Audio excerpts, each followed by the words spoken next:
Dalam satu dekade terakhir, Kota Makassar telah mengalami transformasi yang luar biasa. Di bawah kepemimpinan Wali Kota Makassar, Muhammad Ramdan Pomanto, yang visioner, berbagai inovasi seperti lorong wisata dan smart city telah mengubah wajah kota menjadi lebih modern dan berdaya saing. Kolaborasi yang erat antara pemerintah, masyarakat, dan sektor swasta telah menghasilkan peningkatan signifikan dalam berbagai indikator pembangunan seperti IPM dan pertumbuhan ekonomi. Makassar kini telah menjadi contoh bagi kota-kota lain di Indonesia dalam hal inovasi dan pembangunan berkelanjutan. Pertumbuhan ekonomi dan indeks pembangunan manusia Makassar yang melampaui rata-rata nasional. Data Badan Pusat Statistik tahun 2023, pertumbuhan ekonomi Kota Makassar selama 2022 mencapai 5,4% dan IPM sebesar 83,12. Pencapaian itu di atas rata-rata pertumbuhan ekonomi nasional sebesar 5,3% dan IPM rata-rata nasional sebesar 72,91. Atas pencapaian tersebut, Wali Kota Makassar Muhammad Ramdan Pomanto memperoleh penghargaan nasional hingga prestasi internasional. Tahun 2024 ini meraih penghargaan sebagai Pemimpin Daerah Award 2024 kategori Inovasi Daerah pada Inovasi Mewujudkan Makassar Low Carbon City, Satya Lencana Wirakarya, Penghargaan Standar Pelayanan Minimal Award 2024. Bagaimana inovasi dan prestasi tersebut lahir dan menjadi bukti sejarah keberhasilan seorang pemimpin dengan pemikiran yang out of the box dan berani mengambil langkah-langkah inovatif untuk mengatasi berbagai tantangan. Halo, apa kabar pemirsa? Senang sekali siang hari ini saya Rifa Majid menjumpai Anda dalam Speak After Lunch. Dan siang ini saya akan mengajak Anda untuk berbincang mengenai inovasi dan prestasi yang ditorehkan oleh salah satu kota di Sulawesi Selatan, ibu kota Sulawesi Selatan yang namanya mendunia. Di usia yang ke-417 tahun, Kota Makassar tentunya memiliki segudang prestasi, namanya dikenal hingga ke kancah internasional. Salah satunya didorong oleh kepemimpinan oleh Wali Kota Makassar, Bapak Muhammad Ramdan Pomanto. Dan siang ini saya akan mengajak Anda untuk langsung berbincang dengan beliau, Wali Kota Makassar, Pak Muhammad Ramdan Pomanto, berkaitan dengan prestasi dan inovasi Kota Makassar dan menjadi kota yang dikenal dunia. Selamat siang Pak Dani Pomanto, apa kabar? Selamat siang, Assalamualaikum warahmatullahi wabarakatuh. Apa kabar Bapak? Alhamdulillah, baji-baji. Banyak hal yang terjadi kemudian dalam kepemimpinan Bapak, gitu ya. Katakanlah ini adalah periode kedua kalinya. Baik. Bapak menjabat sebagai Wali Kota Makassar. Inovasi selalu lekat dengan nama Dani Pomanto. Siap. Gitu. Bapak memaknai inovasi itu seperti apa sih? Jadi inovasi adalah sebuah perjalanan milestone, ya, di mana diawali dari sebuah tanggung jawab kepemimpinan. Leadership itu intinya tanggung jawab. Tanggung jawab intinya jawab. Nah, intinya jawab adalah tanya. Jadi pemimpin itu menjawab persoalan yang ditanyakan masyarakat. Okay. Baik dalam pertanyaan verbal maupun pertanyaan yang tidak perlu narasi. Nah, maka dengan itu inovasi itu berada di milestone, di tengah dia dalam perjalanan menyelesaikan tanggung jawab ini. Saya memiliki sebuah ekosistem di mana setiap SKPD harus mencari dua masalah besarnya dalam tahun itu. Yang kemudian dua masalah besar itu didiskusikan oleh pentahelix, baik itu para akademisi, praktisi, masyarakat, NGO, pemerintah, itu kemudian berdiskusi mencarikan solusi. Satu persoalan bisa banyak solusi. Nah, ternyata solusi saya tidak cukup. Karena solusi ini harus punya packaging, punya paket lengkap. Harus ada regulasinya, harus ada budgetingnya, harus ada institusinya, harus ada sistemnya. Itulah yang dinamakan inovasi. Oke.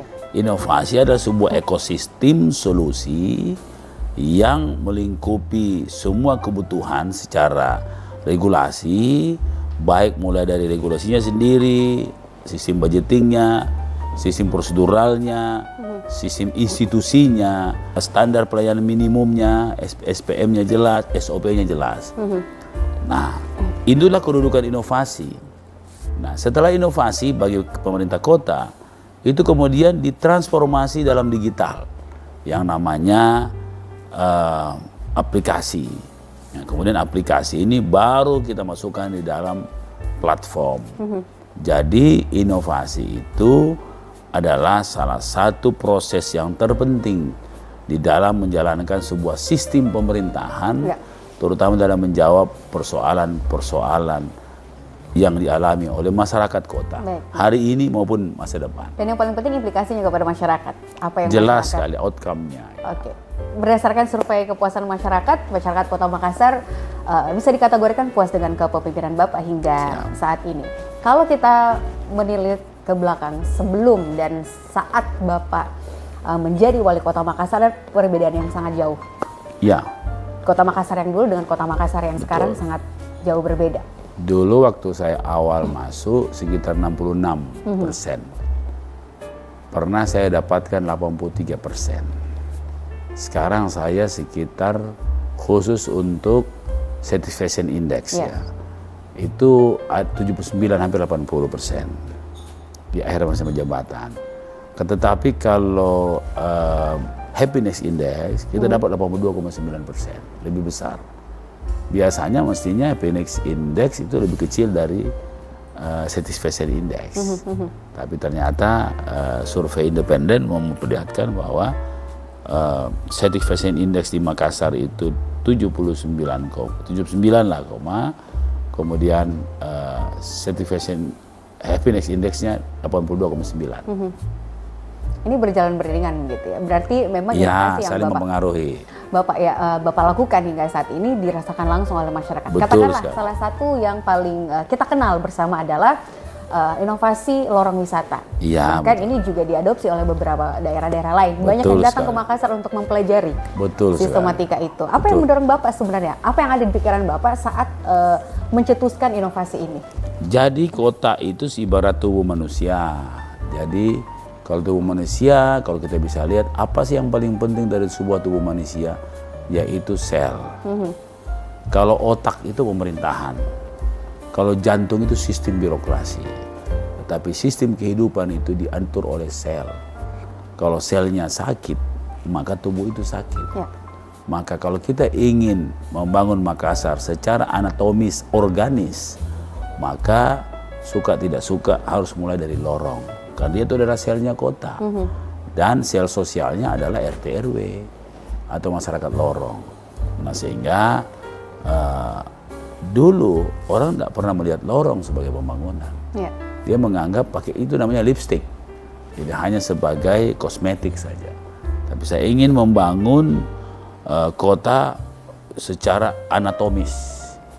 Anatomis organis. Organis artinya hidup. Seperti itu. Oke, membangun kota dari selnya dan di Makassar lorong adalah sel dari kota Makassar sehingga pembangunan itu dimulai dari lorong-lorong. Pemirsa jangan kemana-mana, tetap bersama kami.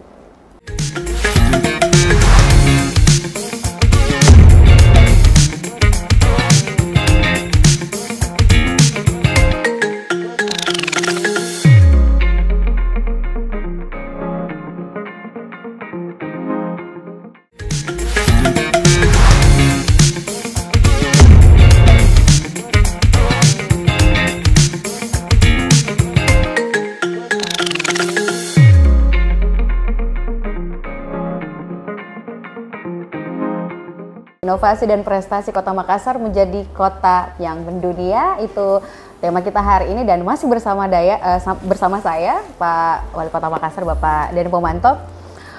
Pak, salah satu inovasi yang sekarang juga sangat melekat dengan masyarakat Kota Makassar dan ini sangat tagline yang juga familiar, Iya. Makassar Sombere and Smart City. Iya. Ya, banyak digitalisasi dilakukan dalam sistem pelayanan publik di Kota Makassar.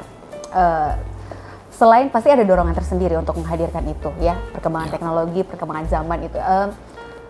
Apa dampak yang sekarang Bapak lihat langsung berubah total dari inovasi tersebut? Setiap kota di dunia itu sudah menjadi keharusan menjadi kota smart city. Akan tetapi 10.000 kota di dunia hanya 150 yang diakui menjadi kota smart city. Di antaranya kota Makassar diakui menjadi kota dengan urutan 115, ranking 115 di dunia, dan diakui smart city. Akan tetapi Makassar tidak sekadar menyampaikan program smart city yang biasa, tapi kami sangat customize atau sangat khas. Kami merancang sendiri sistem platform kami dengan nama Sombere and Smart City. Sebuah kombinasi antara local wisdom dengan teknologi yang tinggi. Dan alhamdulillah gara-gara inilah saya menjadi pembicara di seluruh dunia. Orang mereka ingin mengenal eksperimentasi yang kami lakukan untuk mengkombinasikan antara masalah sosial dan masalah teknologi.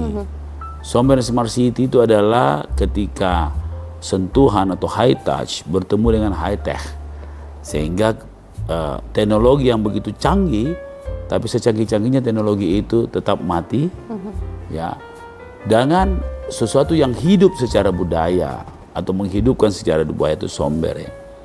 Nah, contoh yang paling nyata adalah pelayanan kesehatan kami dengan platform digital yang kita sudah sepakati di Makassar dan sudah berjalan adalah Sombere Smart City. Jadi home care with telemedicine itu berbasis itu, sebuah platform besar. Dan alhamdulillah Makassar sudah dinobatkan oleh WHO menjadi kota sehat se-Asia Tenggara. Jadi hal yang kedua adalah di bidang fiskal kita, kami memiliki aplikasi dengan platform Sombere Smart City yang namanya Pakintaki. Berhasil memacu pertumbuhan fiskal kita menjadi 1,5 triliun dari 500 miliar, berarti 3 kali lipat, dan sedang menuju ke 2 triliun. Nah, inilah hal-hal yang paling nyata. Nah, di samping itu juga sistem pelayanan publik kita, misalnya Dukcapil dan lain-lain, itu sudah dengan berbasis digital. Sekarang kami mempersiapkan, sebelum masa akhir jabatan kami, mempersiapkan sebuah platform yang lebih canggih lagi. Apa itu? Lebih mudah lagi, dengan sistem namanya Marvec, Makassar Virtual Economic Center. Kami ingin membuat sebuah platform yang mempertinggi ekonomi Kota Makassar. Ya. Bapak melihat pertumbuhan ekonomi di Kota Makassar 10 tahun terakhir seperti apa, Pak? Nah, itu tadi dampak dari semua inovasi ini, termasuk Sombere Smart City, memacu perkuatan fiskal kita. Dengan kebijakan saya yang mengembalikan PAD kita ke masyarakat dengan cara meningkatkan semua kesejahteraan masyarakat, akhirnya memperkuat kemampuan bayar masyarakat atau ability to pay, yang kemudian memperkuat ekonomi mikro kita, kemudian memberi kontribusi kepada ekonomi makro dan memutar ekonomi lebih cepat, sehingga kita hari ini pada posisi ekonomi growth kita atau pertumbuhan ekonomi kita 5,31%, lebih jauh lebih tinggi daripada pertumbuhan ekonomi nasional 5,05, apalagi dengan pertumbuhan ekonomi Sulawesi Selatan yang 4,51%. Bahkan kalau saya nggak salah beberapa tahun lalu pernah sampai 8,7%, 8,79%. Dari peningkatan atau pertumbuhan ekonomi ini tentu sangat berdampak juga dengan kualitas hidup masyarakat, kemudian penurunan angka kemiskinan di Kota Makassar. Seperti apa itu, Pak? Alhamdulillah tahun ini kemiskinan kita menurun cukup drastis. Memang kemiskinan kita itu kecil, hanya sekitar antara kisaran 4-5%. Di provinsi itu 9% lebih di atas. Jadi itu tanda bahwa orang masuk di kota Makassar dari orang miskin menjadi tidak miskin. Akan tetapi di 2003 terjadi sebuah kenaikan. Kenaikan dari 4,9% menjadi 5,07% kalau tidak salah. Nah, bersamaan dengan itu pengangguran menurun, Gini rasio menurun, ekonomi pertumbuhan ekonomi meningkat, inflasi terkontrol. Itu berarti kemiskinan ini tidak berasal dari Makassar, tapi kemiskinan yang importasi, artinya dari luar, dari urbanisasi. Jadi ini ada sebuah, ya boleh saya juga bukan bilang kegagalan dalam mengelola provinsi, tapi produksi masyarakat miskin itu betul-betul bertambah. Mereka mau lari kemana? Lari ke kota. Tapi alhamdulillah lagi-lagi 2024 sudah diukur, saya sudah dapat ukurannya, turun kembali. Nah, sehingga artinya tugas-tugas pemerintah provinsi, pemerintah kota sebagai ibu kota provinsi, ibu kota Sulawesi dan ibu kota Indonesia Timur, kita laksanakan dengan sangat baik. Dari segala inovasi yang sudah Bapak lakukan dalam masa pemerintahan, ini tentu banyak prestasi yang juga sudah diraih gitu ya. Beberapa kali Bapak keluar untuk menerima prestasi itu. Salah satunya adalah menerima penghargaan Adipura untuk setingkat ASEAN seperti itu. Iya. Itu dulu namanya Clean Land dulu tahun 2017.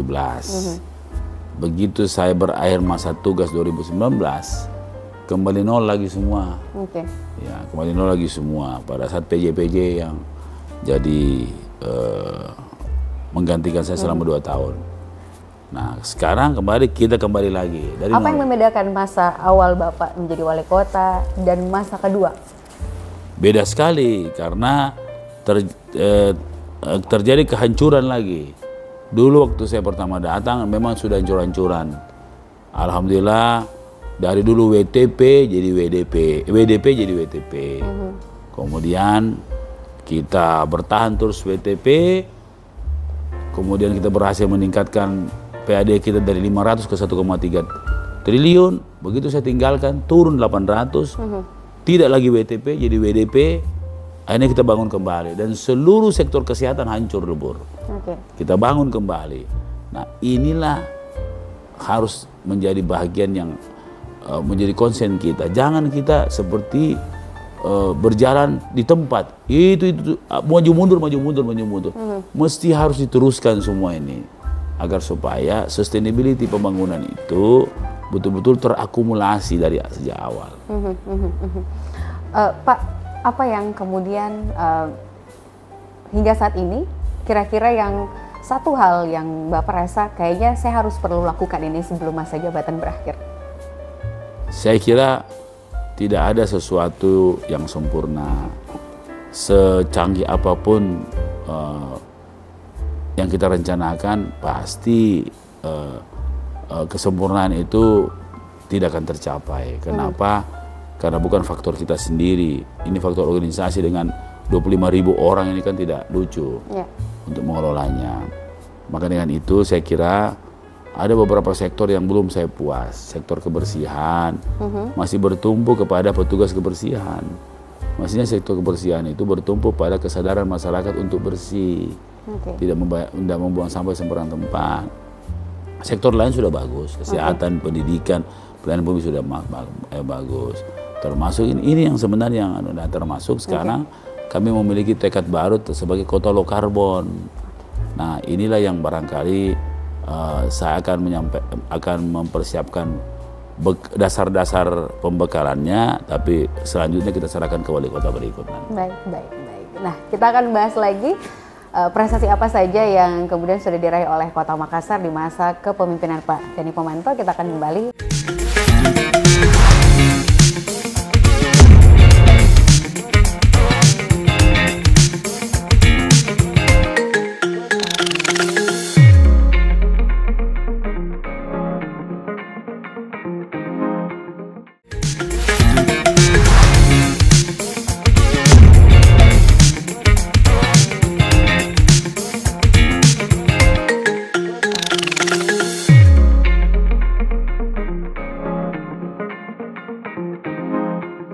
masih bersama saya Pak Dhani Pomanto, Wali Kota Makassar. Masih semangat Pak?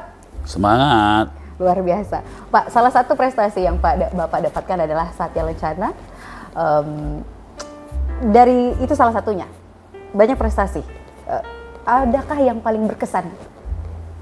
Ya, soal awarding atau saya kira itu kan kerja-kerja bareng. Yang paling menarik itu adalah kita mendapatkan sebuah penghargaan dari penghargaan yang tertinggi, yaitu Prasamya Purnakarya Nugraha. Ya. Itu biasanya didapatkan pada 2 periode, tapi alhamdulillah kami dapatkan 1 periode. Okay. Bapak Tompo juga dapat tapi 2 periode, Pak Sahrul dapat tapi 2 periode. Dan alhamdulillah kalau semua berjalan baik, tahun depan kita dapat lagi 1 Prasamya. Nah ini sejarah, karena kita sudah syaratnya 3 kali masuk 10 besar, namanya LPPD, Laporan Penyelenggaraan Pembangunan Daerah. Nah saya yakin kita akan dapat yang tahun kemarin dan diserahkan tahun depan. Kalau tahun diserahkan kita dapat Prasamya lagi. Itu artinya bahwa dalam sejarah nasional belum ada kota yang mendapat 2 Prasamya. 1 pun susah. Nah, di samping tentunya penghargaan yang lain. Tapi penghargaan yang tertinggi adalah kepuasan masyarakat, yang kebahagiaan masyarakat yang 82,9%. Saya kira itu sebuah penghargaan yang bagi saya adalah sesuatu yang tidak kelihatan tapi dirasakan masyarakat. Termasuk misalnya waktu saya datang pertama, penyapu jalanan itu gajinya 25.000. Sekarang sudah 2,4 juta. Belum termasuk BPJS-nya 2. Nah, keberuntungan yang didapat oleh masyarakat itu ya alhamdulillah karena mereka tidak salah coblos waktu itu. Dan alhamdulillah kami mewujudkan semua apa yang kami jadikan program dan mereka sudah rasakan. Itulah yang paling berbahagia karena berhasil mewujudkan banyak janji kepada masyarakat. Apa yang Bapak lakukan untuk mempertahankan konsistensi itu, Pak? Ya tergantung sama wali kota akan datang. Tentunya sustainability ini saya harap itu dilanjutkan dengan baik karena ini memang sudah menjadi bagian kehidupan masyarakat sekarang, sudah jadi standar hidup, sudah jadi quality of life. Kami kan punya program namanya 2 kali tambah baik, menyangkut quality of life masyarakat Kota Makassar. Apa Bapak seberapa optimis Bapak untuk melihat Kota Makassar di kepemimpinan yang baru nanti, inovasi dan prestasi-prestasi Kota Makassar bisa dipertahankan? Atau bahkan dilanjutkan lebih baik? Saya sih berharap lebih baik ya. Tapi jaminan atau prediksi saya belum tahu. Ya kecuali ya pada pilihan-pilihan yang memang menjadi pilihan yang memang paham tentang Kota Makassar itu. Kalau itu saya yakin itu akan lebih baik dari saya. Ya, kalau misalnya dalam sistem yang berbeda saya kira ya itu relatif. Apa yang menjadi target ke depan, Pak? Target ke depan harus tambah baik dong Makassar. Begitu sialnya masyarakat, kita sudah capai pembangunan, PAD sudah insya Allah 4 kali lipat tahun depan, kesejahteraan meningkat berlipat-lipat, ekonomi growth meningkat, kemudian hancur lebur seperti waktu pada saat saya tinggalkan di tengah-tengah di 2019 itu. Untuk pembangunan infrastruktur sendiri di Kota Makassar, yang menjadi kebanggaan Pak Dhani dalam kepemimpinannya apa saja, Pak? Saya kira kita bisa lihat di flyover, kan saya yang bikin itu, jalan tol Petaraan itu, CPI itu kan desain dan di masa saya dibuat, Newport itu semua hal-hal yang menjadi bagian daripada desain tata ruang saya yang diwujudkan. Walaupun belum semua, tapi sudah ada titik-titik trigger yang memberikan kita sebuah tanda bahwa kota ini akan jauh lebih maju. Apa yang pengen disampaikan kepada masyarakat Kota Makassar? Jadi saya kira masyarakat Kota Makassar, saya berharap teruslah melihat sesuatu itu dengan cerdas, jaga betul kota ini. Karena menjaga kota ini sama menjaga keluarga kita. Menjaga keluarga kita sama dengan menjaga anak kita. Dan kalau kita cinta dengan kota Makassar, mari kita hidup bersih, jangan menjadi produsen sampah, buang sampah di tempatnya, dan terus jaga kebersihan kota ini. Kota ini terlalu indah dan terlalu tinggi budayanya untuk kita sepelekan. Mari jaga Makassar, jaga keluarga kita, jaga anak. Ucapan terima kasih mungkin kepada masyarakat Kota Makassar dan seluruh pihak yang sudah menemani masa jabatan Pak sebagai wali kota. Tentunya dalam suka duka 10 tahun, juga banyak hal yang membersamai kita dalam keberhasilan. Tapi tidak sedikit juga hal-hal yang belum tentu. Izinkan saya menyampaikan terima kasih atas kerjasama yang luar biasa ini. Walaupun kita masih punya waktu, dan mohon maaf kalau ada hal-hal yang tidak dan atau yang saya tidak terlayani dengan baik. Karena pepatah Plandaria mengatakan bahwa hidup memang ini bukan suatu kedamaian. Yang merengek meminta perdamaian. Hidup ini adalah bendera perang yang harus dibawa sampai ke tengah. Apa artinya itu? Kita terus berjuang, terus bergerak, terus jaga Makassar. Kalau kita tidak bergerak, maka kita bisa akan mati secara sosial. Makassar punya perjalanan yang jauh lebih baik, dan kita yakin masih banyak pemimpin yang jauh lebih baik. Terima kasih. Pesan Bapak untuk penerus estafet kepemimpinan. Kami sudah menerapkan atau menetapkan sebuah namanya quality of life. Twice better, harus 2 kali tambah baik. Jadi penerus saya berharap harus lebih baik daripada apa yang Dan semoga Makassar kedepannya akan semakin baik lagi gitu ya. Sukses untuk segala apa yang Bapak upayakan. Sehat terus Pak. Terima kasih banyak sekali lagi, dan terima kasih banyak pemirsa sudah menyaksikan obrolan kami. Saya Rifa Majid pamit. Assalamualaikum warahmatullahi wabarakatuh. Sampai jumpa.